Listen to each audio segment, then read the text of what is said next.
For today's video, pag-uusapan natin guys yung patungkol sa pagko-comment ng sticker. Masama ba, hindi ba, o alin sa dalawa, masama o hindi ba? Pakinggan nyo po yung mamaya yung magiging saloobin ko. Kasi po, bakit po? Panoorin nyo po yung ipopost kong video dito na comment po ng isa sa hinahanga nating content creator. Which is, may point siya, may tama po siya sa sinasabi niya at hindi ko sinasabing may mali. Pero mamaya pakinggan nyo rin po yung magiging point ko at comment ko. Ulitin ko po hindi ko po siya ipopost si content creator na to para siraan siya, batikusin siya. Ako po, na-admire ko siya pero nagbibigay lang tayo ng idea sa loobin at hindi po masama yung sinabi niya. May punto siya at tama po siya sa sinasabi niya at natutuwa po tayo sa kanyang pinupunto at sinasabi. Now, ang tanong ko lang po guys, meron po ba na magiging cause o dahilan na kapag ikaw ay nag-comment ng sticker, okay ba to o hindi okay? Yan. Masama ba mag-comment o hindi masama or alamin natin guys. Pero panoorin muna natin yung sinabi po ng isang content creator. Here we go. This is it. Pansit.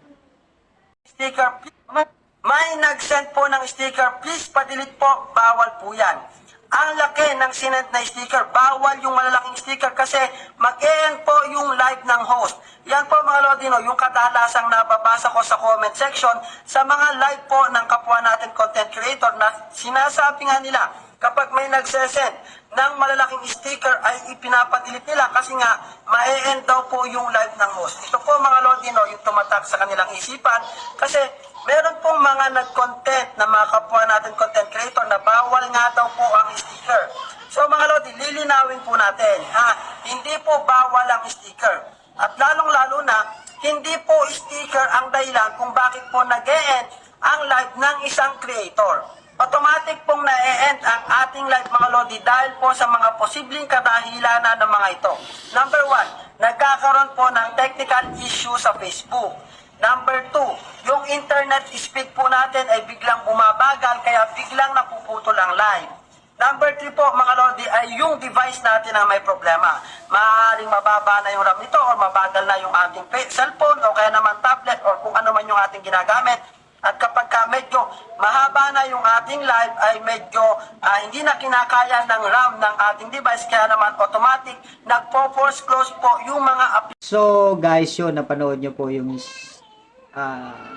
isa sa hinanga natin content creator. Shoutout sa iyo kuya. So, ulitin ko po, tama po siya sa sinabi niya, may point po siya, tapos ang ginawa po niya, nagbigay po siya ng mga ilang detalye na marahil na nagiging dahilan bakit nawawala yung pagla-live natin. Diba, marahil po yan sa RAM, sa cellphone natin, or sa technical error po dito sa Facebook. Kung ganun po ang sitwasyon. Tama po siya doon lahat. At hindi po tayo nagagalit. Tama po yung pinupunto niya at hindi po mali ang pinunto at sinabi niya. Pero this is my point of view.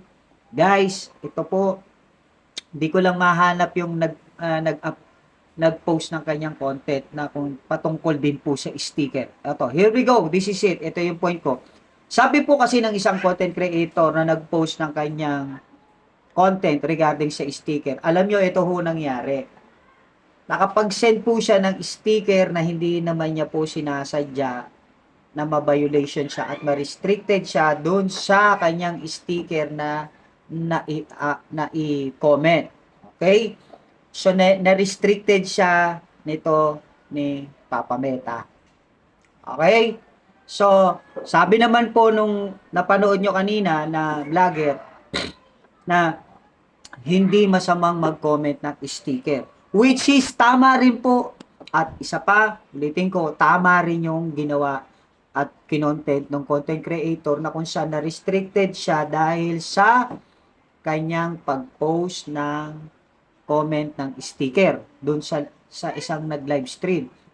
Now, pareho po silang tama at ito po yung iniiwan ko sa inyo. This is my point of view, this is my payo. Hindi po masama mag-post ng anumang sticker as long as yung sticker mong ipopost ay hindi ka restricted at hindi makaka-harm o makaka-apekto doon sa kukomentan mo. Okay? Ang dahilan po, hindi po sinasadya ng isang content creator na nakapag-comment siya ng sticker, pero ang nagbigay violation sa kanya, na restricted siya, kundi na-detect po ng system. Pero hindi po niya ginusto at hindi rin niya po sinasadya na bawal pala yung ganong sticker na to. So, ano yung lesson dito, guys? We need to be careful. Hindi naman sinabing masama eh. Basta ingat lang tayo sa ipopost natin na sticker. Wag naman yung gagawin natin, panay daming, dinamihan mo ng sticker. Umayos naman tayo.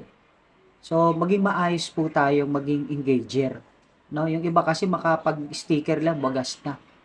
Okay? So, pareho may punto po yun. May, yung napanood nyo kaninang video, tama po siya. Walang masama sa sinabi niya. May punto po. Kaya shoutout sa iyo, Kuya. Saludo ko sa pagiging content creator mo. Magaling ka mag-research, magaling ka magbigay ng payo. Pero gusto ko lang madagdagan ng point yung mga sinabi ninyo. Kasi po, sa totoo lang, meron din po na restricted violation po at nagkaroon siya ng pansamantala kaya biglang nagpula po yung ano niya. At buti na lang naayos yun. So, ito po yung iniiwan ko. Hindi masamang mag-comment ng sticker as long as yung sticker na maipopost mo o maiko-comment mo ay hindi magbibigay restricted violation sa'yo, sa sarili mo, or dun sa taong kinomentan mo. Baka ma-violation po rin siya. Yun lamang po guys. Maraming salamat. I hope may natutunan po kayo sa topic natin patungkol sa sticker na to. At I hope may naunawaan tayo at naging pagpapala at lesson sa buhay natin. Salamat po. Maraming salamat. This is it. Pansit. Sa Diyos ang papuri.